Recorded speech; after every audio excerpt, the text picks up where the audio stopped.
Morning बच्चों, चलिए निकालिए क्लास 5। हम लोग पढ़ रहे थे सलीम का आत्मविश्वास। तो पिछले क्लास में हम लोगों ने पाठ के उद्देश्य में जितने सारे शब्द दिए गए उसका अर्थ हम लोगों ने समझा। आत्मविश्वास क्या है, हमारे लिए इसकी क्या जरूरत है, या किसी के लिए भी इसको समझा। और अब हम लोग पढ़ेंगे सलीम के जीवन में आत्मविश्वास कैसे, कितना काम करता है, किया है या नहीं किया है। इस पाठ के आधार पर हम लोग इसे समझेंगे। तो चलिए आइए आज हम लोग पाठ शुरू करते हैं कि 14 नवंबर का दिन था, मतलब आपका ही दिन था, है ना, बाल दिवस। आज विद्यालय में बाल दिवस धूमधाम से मनाया जा रहा है। निश्चित है, बच्चों का सबसे ज्यादा गैदरिंग जो होता है ना, एक ही जगह होता है, स्कूल में। इसलिए बाल दिवस की तैयारी है, बहुत धूमधाम से मनाया जा रहा है।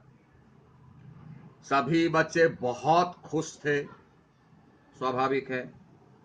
जिसमें कुछ बच्चे खेल रहे थे तो कुछ चाट पकौड़ी खा रहे थे।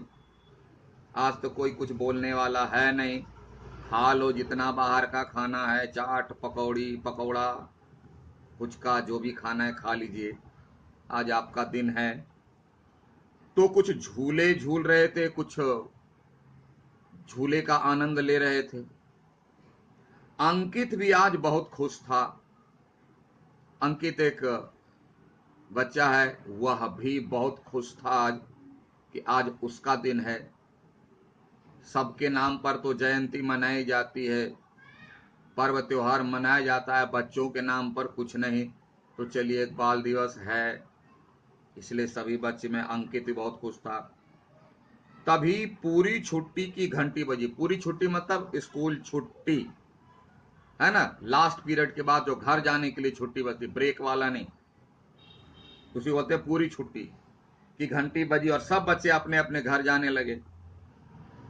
अंकित को लेने उसके ड्राइवर अंकल आए थे। उसका ड्राइवर अंकल थोड़ा अच्छे घराने का बच्चा था, गाड़ी भी है, ड्राइवर भी है। ड्राइवर अंकल आए हैं अंकित को लेने के लिए। और अंकित को लेने उसके ड्राइवर अंकल आए थे। उनका नाम अहमद था, ड्राइवर का नाम, ड्राइवर अंकल का नाम अहमद था। वे उसके घर के पीछे बने मकानों में ही रहते थे। बहुत सारा देखोगे फ्लैट वगैरह रहता है, अपार्टमेंट रहता है, तो उसके पीछे छोटे छोटे घर मकान रहा करते हैं। तो इनके जो अहमद अंकल थे, उसके अपार्टमेंट या बिल्डिंग के पीछे जो बस्ती थी, जो गांव था, जो मोहल्ला था, जो भी कहो, उसके पीछे वो रहते थे। अंकित ने जैसे ही ड्राइवर अंकल को देखा तो वह भी उछलता कूदता गाड़ी के पास पहुंच गया। अंकल तो सबको प्यारा होता है, घर जाना है, खुशी है 14 नवंबर का, बाल दिवस का। उछलते कूदते ड्राइवर अंकल के पास पहुंच गया। और जैसे ही ड्राइवर अंकल के पास अंकित पहुंचता है तो देखता क्या है कि आज गाड़ी में ड्राइवर अंकल का बेटा भी था। ड्राइवर अंकल का बेटा, वही सलीम। अहमद ने सोचा, ड्राइवर अंकल ने सोचा कि चलो आज बाल दिवस है, बच्चे को भी घुमा लाएं। या सलीम भी बोला होगा, पापा आज तो बाल दिवस है, आज तो हमें मुझे कहीं ले चलिए। तो ले गए। चलो, ज्यादा दूर तो नहीं जा सकते, क्यों, आगे है। उसे देखकर अंकित बहुत खुश हुआ। क्यों खुश हुआ कि आपको जैसे दोस्त के मिलने पर बहुत खुश होता है, खासकर नए दोस्त, तो सभी बच्चे खुश होते। पूछ लिया, क्या नाम है तुम्हारा? अंकित ने पूछा। सलीम, मतलब धीरे धीरे बोला, वर्णों को, लेटर को तोड़ तोड़ कर बोला। क्यों? उसके मुख से सही उच्चारण नहीं हो पा रहा था, थोड़ा हकलाता था, है ना। उसने हकलाते हुए बताया। हकलाना मतलब साफ आवाज जिसकी नहीं निकलती है, साफ उच्चारण नहीं हो पाता है, धीरे धीरे बोलते हैं, शब्द भी सही नहीं बोल पाते, ना अक्षर सही बोल पाते हैं, तो उनको कहते हैं हकलाना। फिर पूछा कौन सी कक्षा में पढ़ते हो? सलीम कुछ नहीं बोला। क्यों कुछ नहीं बोला? कि उसके मन में एक शंका है, एक हीन भावना है कि वह बोल नहीं पाता है अच्छे ढंग से, अंकित क्या सोचेगा, लोग क्या सोचेंगे, यह सोच करके वह अपने बहुत कम बोलता। तो ड्राइवर अंकल ने बता दिया कि बेटा सलीम को हकलाने की बीमारी है, उसे पढ़ने लिखने में भी कठिनाई होती है। पढ़ने में जैसे क या नाम है, सही से नहीं बोल पाता है उच्चारण, जैसे हम लोग बातचीत करते हैं। बोले उसको पढ़ने लिखने में भी तकलीफ है, और क्योंकि वह हकलाने की बीमारी है। और दूसरी बात बताए कि वैसे भी हमारे पास यानी अहमद के पास उतना पैसा नहीं हो, तो अंकित के घर की गाड़ी चलाते थे और उसी में अपना घर चलाते थे।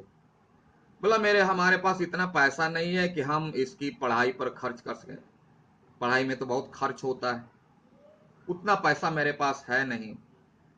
ना मेरे पास, ना अहमद के पास पैसा है, अहमद बता रहे, उतना पढ़ाने के लिए, और ना यह बोल सकता है सही से, ना पढ़ सकता है, इसको बीमारी है। तो यही, इन सभी कारणों से यह स्कूल नहीं जाता है। ड्राइवर अंकल की बात सुनकर अंकित सन्न रह गया। सन्न मतलब आश्चर्यचकित रह गया। अंकित पढ़ रहा है, सभी बच्चे पढ़ रहे हैं, सलीम देखने में कितना प्यारा बच्चा लगता है, और पैसे के अभाव के कारण वह नहीं पढ़ेगा, ऐसा भी होता है क्या?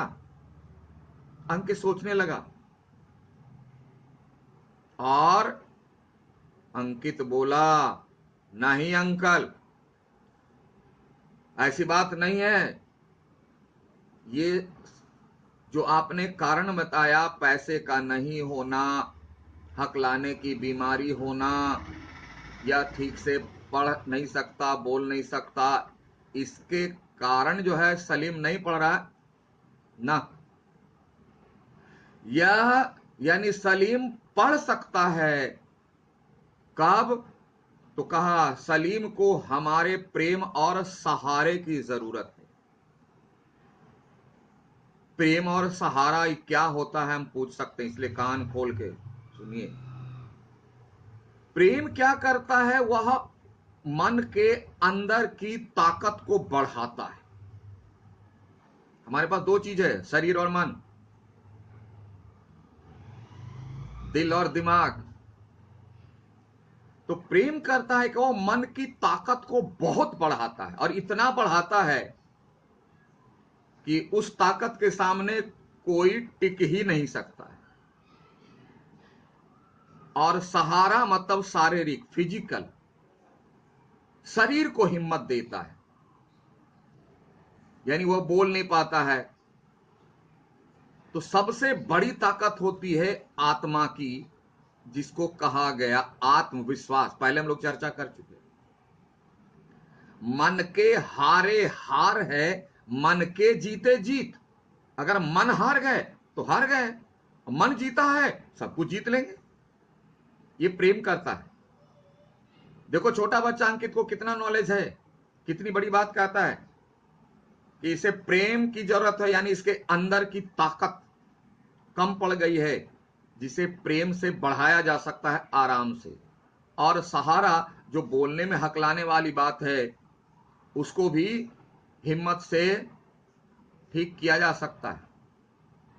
सभी बच्चे एक से नहीं होते। बोले अंकल ये दुनिया है, दुनिया में बहुत तरह के लोग हैं, सभी बच्चे एक तरह से थोड़े ही होते हैं। क्लास में भी देखो, तुम लोग 40-50 लड़के बैठते हो, कोई एक एग्जाम्पल में समझ गया, कोई दो में समझा, कोई याद समझा, कोई 4 बार प्रयास करने के बाद समझता है। ठीक है, कोई बात नहीं, ऐसा तो होता ही। अंकित ने मन में निश्चय किया, जैसे आपको भी करना चाहिए। मन में निश्चय किया यानी मन में अपनी प्रतिज्ञा की, क्या? कि वह सलीम की अवश्य सहायता करेगा। वह सलीम की सहायता करेगा, मन में निश्चय कर लिया, करेगा तो करेगा। लेकिन चूंकि अभी अंकित बच्चा है, इसलिए एक जरूरत पड़ती है अपने पेरेंट्स से चर्चा करना। आप भी जब कोई अच्छा काम मिले, दिमाग में आए, प्रतिज्ञा कर लो कि वह करोगे तुम। लेकिन इसका एक चरण और है कि अपने पेरेंट्स से उस बात को शेयर करो, ताकि उसे और अच्छे ढंग से किया जा सके। संभव है आपके दिमाग में बातें तो आ गई अच्छी कि करना है, लेकिन किस ढंग से करें, कौन सा तरीका अपनाएं कि और ज्यादा बेहतर हो, ये आपके पेरेंट्स को ज्यादा मालूम है। तो अंकित ने वहां निश्चय तो कर लिया, लेकिन अंकित एक अच्छे बच्चे की तरह इस बात को अपने माता पिता से शेयर किया। अंकित ने मन में निश्चय किया कि वह सलीम की अवश्य सहायता करेगा, एकदम डेफिनेटली कंफर्म। उसने सलीम से पूछा, तो बोले उधर से थोड़ा पूछ लें, क्या तुम पढ़ना चाहोगे? इधर से तो सलीम फिक्स कर लिया, प्रॉमिस कर लिया कि वह उसकी अवश्य सहायता करेगा। लेकिन जिसे वह सहायता करने जा रहा है, क्या वह रेडी है, एग्री है? पूछा कि क्या तुम पढ़ना चाहोगे? तो सलीम जवाब देता है, हां भैया, क्योंकि उसके दिल में इच्छा थी पढ़ने की, बहुत इच्छा, लेकिन रास्ता नहीं मिल रहा था। याद रखना, प्रत्येक व्यक्ति के दिल में चाहत होती है, लेकिन रास्ता नहीं मिलता, सहारा नहीं मिलता, प्रेम नहीं मिलता, जिसके चलते उसके अंदर की जो ताकत है ना, वह कुंद हो जाती है, समाप्त हो जाती है, मर जाती है बहुतों की, और वह कुछ नहीं कर पाता है। तब बोला, हाँ भैया, मैं आपको जब भी स्कूल जाते देखता हूं तो मेरा मन भी स्कूल जाने के लिए करता है, परंतु जानते कि सलीम मन ही मन घुटता था, सोचता था कि ये सारे बच्चे कैसे कितने अच्छे स्कूल जाते हैं, बैग कंधे पर टांगे हैं, बैग में टिफिन है, वाटर बोतल है, किताबें हैं, कितने हंसते हैं, खेलते हैं, इनके कितने सारे दोस्त हैं, इनके मम्मी पापा कितने अच्छे हैं। एक सलीम है कि वो जा नहीं सकता, भीतर भीतर घुटता था, वह दुखी होता था। सलीम ने हकलाते हुए बोला, यह कहकर सलीम की आंखें भर आई, सलीम रोने लगा। क्यों? कि उसकी बहुत इच्छा थी पढ़ने की, लेकिन उसके एक गले में बीमारी की, हकलाने की, दूसरी उनके पिता के पास उतने पैसे नहीं, पिता को कैसे क्या बोले। और जब इच्छा को अंकित ने कुछ कुरेदा यानी बाहर निकालने की कोशिश की, तो सलीम बेचारा रो पड़ा कि क्या उसको भी ऐसा मौका मिल सकता है। अंकित ने धीरे से उसके कंधे पर हाथ रखा। कंधे पर हाथ रखने का मतलब हौसला देना, हिम्मत देना, मदद देना, चिंता न करने की सलाह देना, यह इसका अर्थ होता है, सांत्वना देना। अंकित ने उसके कंधे पर हाथ रखा, इसका अर्थ हुआ कि सलीम भाई चिंता मत करो, मैं उपाय लगा रहा हूं, आप चिंतित मत हो, आप मत रो। तब तक घर आ गया था और अंकित ने हाथ हिलाकर सलीम से विदा ली, जैसे तुम लोग भी करते हो ना, बाय बाय, टाटा। और आज तक की पढ़ाई इतनी ही, मैं भी आपको कहता हूं टाटा, बाय बाय, फिर अगले क्लास में, thank you, have a nice day.